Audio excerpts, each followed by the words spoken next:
welcome to today's mini practice. We're going to be using a chair today or some other similar sized object that you have in your home for our practice. So we're going to use a little extra support and stability, but we will be up on our feet moving for the majority of the time. But for now, go ahead and find a comfortable seat, a place to start, where you can sit up tall through your spine, not leaning back on that chair, but just naturally supported, in a place where your feet can feel stable on the floor. Allow your eyes to blink shut here, as your shoulders drop back and down. And just take a few breaths to get settled in. Feeling the inhale lift you up a little taller in the spine. And through that exhale, ground down through your sits bones, through your feet. Feeling this wave of energy, breath in and breath out. A few times here.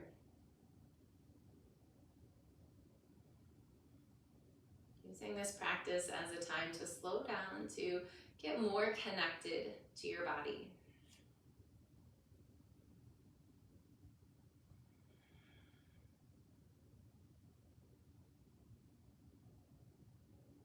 We all need these reminders to take things a little more slowly, to pay attention to the signals that our bodies are sending. So take one more breath here in your seat. And then blink your eyes open. You're ready, inhale, sweep your arms out around and up overhead. You can take your gaze to the sky. Exhale, drop one arm heavy by your side, and then reach up and over for a side body stretch. Inhale, take it back up to center. Exhale, drop the other arm, reach and lean in. Inhale, back to center, and then exhale, cactus your arms, open your chest. Think of squeezing the shoulder blades together here. And then inhale, come back up to center. We'll do that just one more time on each side. Exhale as you drop one arm, lean in and reach. Inhale, take it up to center. Exhale, second side. Inhale, back up. And then exhale to draw your elbows open, lift the chest. Inhale to center. And exhale, just let it go. And give your shoulders a little shake off. And then we'll come up to stand.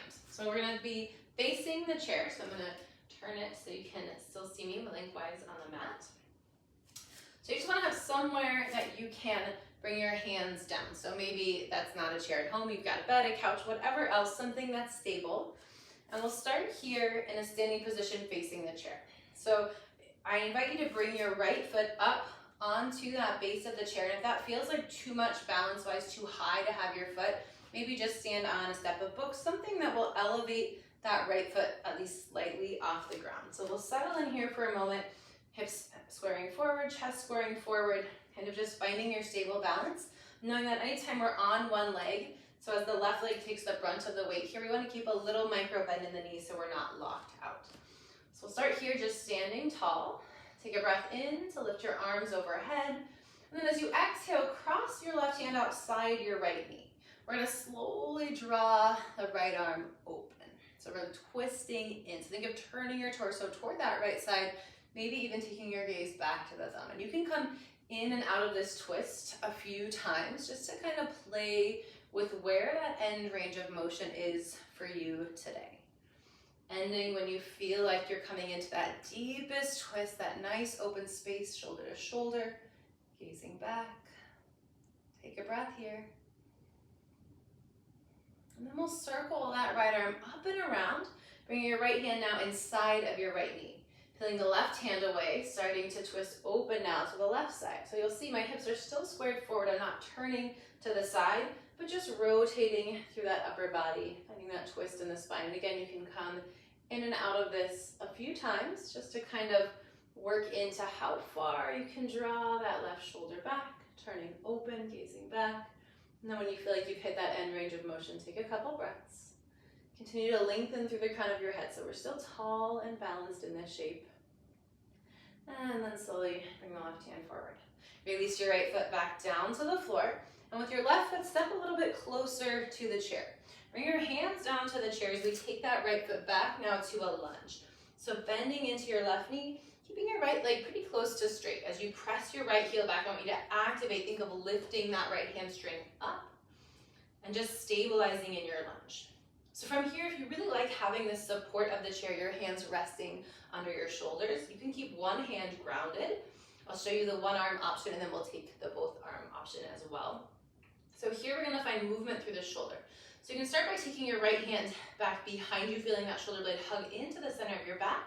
And then as you sweep your right arm around and forward, reaching through the fingertips, taking it back and forward. So option to do that 5 times on each arm, or if you're feeling stable enough, if you can squeeze those legs together and peel your hands up off the chair, we'll keep this hinge a little bit forward at the hips. As you take both arms back, fingertips tap behind you, and then sweep the arms out and around, tap the fingertips out in front. Taking it back and forward. So just finding this slow control through the shoulders as the legs do a little work to stabilize here. Take another couple passes, finishing out, and then you'll gently bring your hands back to the chair. Step your back foot forward a little, and then your front foot back. We're gonna reset with the downward facing dog. So hands will stay grounded under your shoulders. Palms can open up on the chair here, take up some space. Or you can hold onto the chair if that feels more stable, so you're kind of gripping onto the sides. As you walk your hips back, think of looking for that hamstring stretch. So a place where your feet, your heels can stay grounded, pushing your hips back behind you, and you can pause kind of about this halfway point.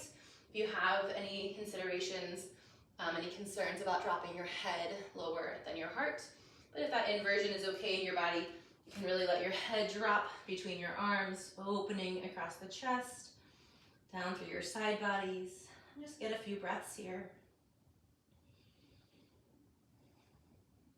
And then slowly lifting your head, walking those feet back in, coming about a foot or so away from your chair as we reset to a standing position, and we'll take that second side. So left foot comes up to the chair or to whatever support you were using on that first side.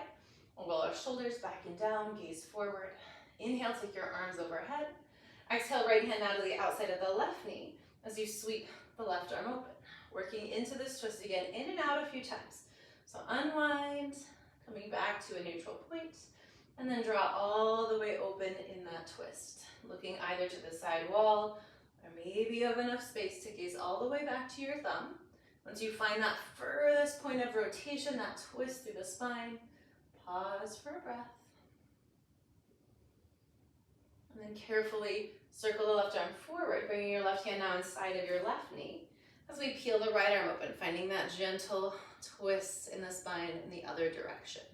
So it's gonna feel different on each side of the body and in each direction that we move. So just kind of feel it out again. Notice when you hit that stopping point in the body.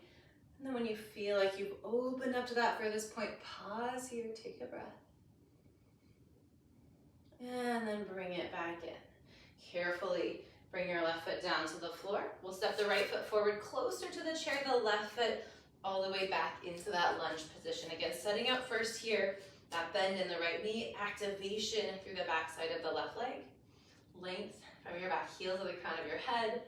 And same option, if you want to take one arm back and then take it forward, you can do that for 5 on each side. Or if you feel comfortable pulling your hands away from the chair, really engage through the legs. Take both hands back, fingertips tap, and then forward.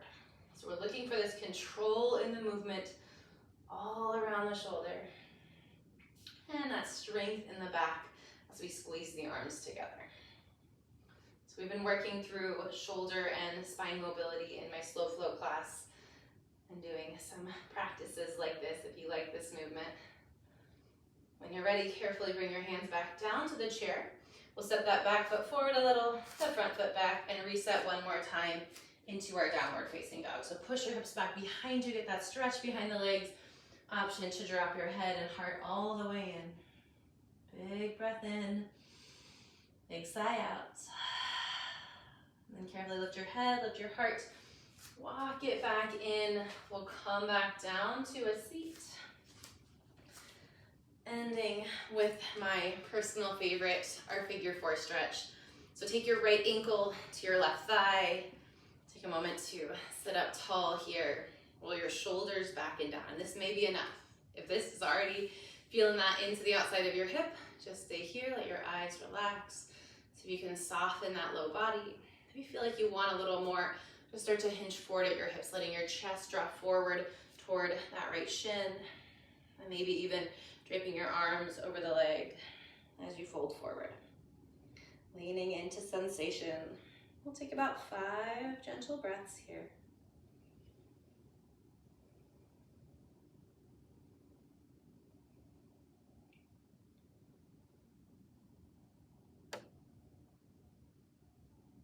And then after that last breath, gently roll back up. Release the right foot down. Maybe take a little wiggle or shake out. And then guide your left ankle to your right thigh. Again, readjust to find your tall seat first and assess on this side. Is it enough? Or is the body ready for a little more of that tugging sensation outside the hip? If so, gently lean forward, maybe draping all the way over the leg to fold. Listening to your body and knowing that just because you come into this shape doesn't mean you're stuck there. You can come out if it becomes too much. This practice allows us to determine what that too much is. Testing those boundaries, getting to know our bodies, ourselves a little better. Those last few breaths here to tune in, to gather up that information. And then slowly roll back up. Release the left side. Take any final movements that will feel good in your practice and enjoy the rest of your day.